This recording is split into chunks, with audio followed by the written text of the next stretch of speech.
As novas tecnologias trouxeram ao mundo do trabalho mais agilidade e produtividade, consequentemente, maior lucratividade, mas trouxeram consigo o aumento do desemprego e, o pior, um impacto negativo na saúde do trabalhador. Em relação à Lerdort, nós tivemos uma ação muito importante, né? A CNB teve uma atuação muito importante em 2003, num debate sobre a norma técnica, né, para a caracterização da Lerdort como doença do trabalho. Até então vigia a US 606, que é de agosto de 98, e essa norma ela tinha como objetivo, na verdade, descaracterizar a Lerdort como acidente de trabalho. No ano de 2003, nós fizemos todo um debate com técnicos do INSS, né, e nós conseguimos inverter toda essa lógica. Foi criada a partir desse debate a IN 98, que é uma instituição normativa do INSS, onde os parâmetros que são ali colocados são parâmetros que buscam identificar, sim, a Lerdort de origem ocupacional. A repetição constante de um mesmo movimento pode trazer sérias consequências à saúde dos trabalhadores. Doenças como LER e DORT são cada dia mais comuns, e os acidentes com mutilação ainda estão presentes no cotidiano de várias empresas.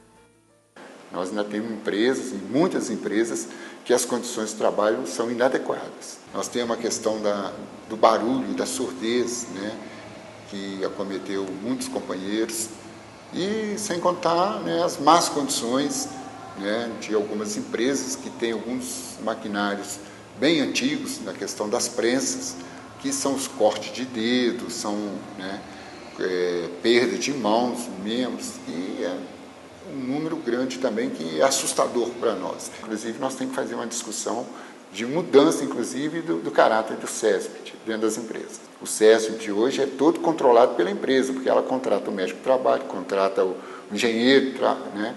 Mas nós não temos nenhuma participação. Maria, em várias empresas a gente já vê aqueles profissionais ajudando os outros profissionais a alongar, a melhorar a postura, tudo isso, mas isso também não tem um pouquinho, um certo sentido assim paliativo, tipo a empresa diz assim, estou fazendo a minha parte? Não tem isso, não? Eu estou convencida disso. Eu acho que enquanto não se mudar os fatores da organização do trabalho, isto é, produtividade, questão do ritmo de trabalho, intensificação do trabalho, sobrecarga, estipulação de metas de uma forma unilateral, né, de metas sempre crescentes, inclusive, que os trabalhadores geralmente não conseguem nem atingir, ou uma boa parte não consegue atingir, gerando um estresse muito grande dos trabalhadores. Enquanto não se mexer nessas questões, sim, eu acredito que nós não teremos controle de doenças como lesões por esforços repetitivos e também transtornos psíquicos. Acho muito difícil. Então, acho que essas ginástica laboral ou salas de descompressão, coisas do tipo, acho que são mais para efeito de marketing da empresa, né, para mostrar que está preocupado de alguma forma, sendo que não há prevenção, sem dúvida alguma, não é uma forma de prevenção desses acidentes ou doenças, né? E lembrando que a organização do trabalho, embora a gente fale muito de lesões por esforços repetitivos e transtornos psíquicos, também todos esses fatores também facilitam a produção, né, a ocorrência de acidentes típicos, inclusive. Porque as máquinas muitas vezes têm até tecnologia, têm mecanismos de proteção, mas esses mecanismos acabam sendo desligados muitas vezes. Não é porque o trabalhador quer se machucar, mas é para atingir a produção estipulada pela empresa.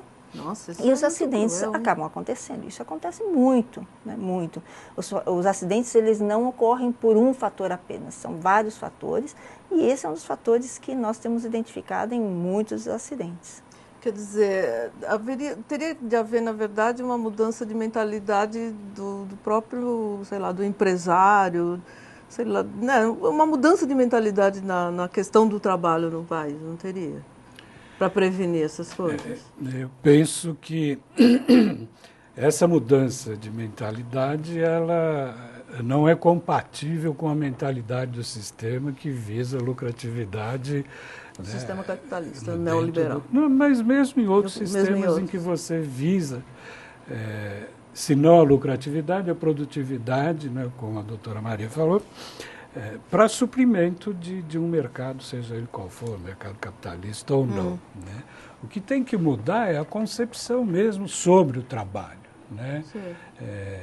Como é que esse trabalho está organizado, por que ele tem que ser sob um determinado ritmo que, em última análise, nós podemos dizer que o ritmo é o resultado daquilo que se espera de produção, do volume de produção, em função do número de homens e indivíduos que estão trabalhando. Né? Essa é a fórmula da produtividade física. Então, é volume de produção em relação ao número de homens, horas trabalhadas.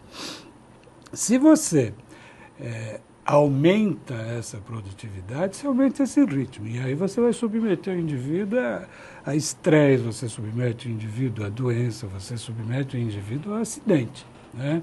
Até pelo rendimento das próprias máquinas. Outra coisa, a própria disposição das máquinas e equipamentos naquilo que é o layout, o desenho de como o espaço de trabalho está montado. Né? Então, você precisa, na realidade, fazer uma mudança, não é uma tomada de consciência, uma tomada de posição, né? A consciência de que o trabalho organizado dessa forma causa problemas. Todo mundo sabe, o empregador sabe, a engenharia de produção quando monta o processo produtivo, o engenheiro de segurança, né? E o trabalhador é quem acaba sofrendo as consequências. Então, o que precisa é que tipo de trabalho nós temos que fazer e voltado para quê? Né? O que eu quero desse trabalho? É uma concepção de sociedade mesmo. Né? E também sem fazer uma retomada aqui dos grandes fatores orientadores do passado, né? Mas se eu continuo fazendo com que o trabalho seja voltado para produzir cada vez mais, né? Com certeza, por mais que eu tente, invente métodos de proteção, isso não vai acompanhar. O trabalhador vai continuar ficando doente, vai continuar sofrendo acidente, com certeza. Agora, é possível ter lazer no trabalho? Sei lá, é possível que se... Hoje, sei lá, quase ninguém tem aquela 1 hora de almoço e respeita aquela 1 hora ou come num lugar bacana, confortável, tal. Você vê muita gente comendo um sanduíche em pé na rua, o horário de almoço já foi para o espaço há muito tempo, tudo isso. É possível ter uma coisa dessa? Ter um horário correto, ter um descanso, trabalhar tantas horas ali, parar um pouquinho. É possível? A gente pode, ou isso é um sonho, é uma coisa inalcançável? Eu acho que é fundamental a gente obedecer, satisfazer as nossas necessidades fisiológicas. O homem tem necessidade de comer periodicamente, de conversar com as pessoas sobre assuntos livres que não sejam determinados pelas empresas, de rir, enfim, manter a sociabilidade. Agora, as empresas têm que propiciar, elas têm que ser organizadas de forma a propiciar isto. Né? Agora, a gente não sabe se isso interessa muitas vezes para a empresa. Veja bem, existe uma ideia de que a classe trabalhadora é uma classe bastante unida. Eu acho que ela foi unida em muitos momentos, eu acho que ela continua sendo unida em muitos momentos por determinadas lutas. No entanto, existem fatores na organização do trabalho que dificultam essa unidade.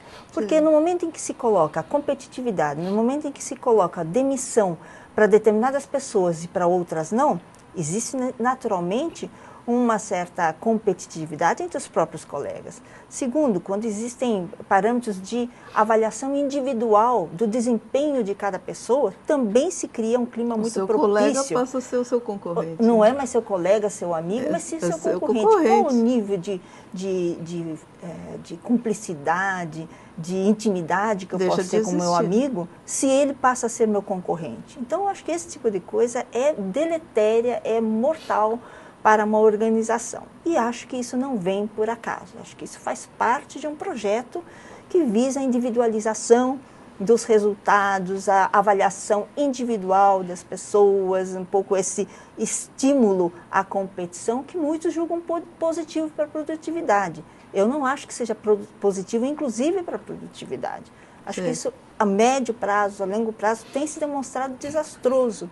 Tem ocorrido muitos muitos adoecimentos por causa desse tipo de coisa. Então, eu acho que é possível, porém, num outro contexto, numa discussão que a sociedade tem que fazer. Está passando quase da hora, né? Brena, vamos, música pra gente? Música pra gente? Vamos. A gente vai tocar uma música que chama Deixa, que é bem conhecida, do Baden Powell, com letra do Vinícius de Moraes. Vamos lá.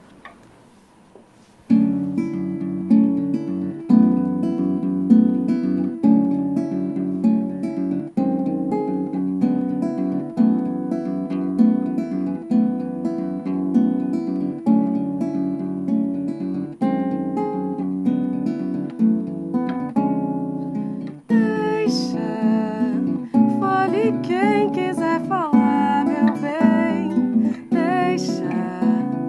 deixa o coração falar também, porque ele tem razão demais quando se queixa. Então a gente deixa.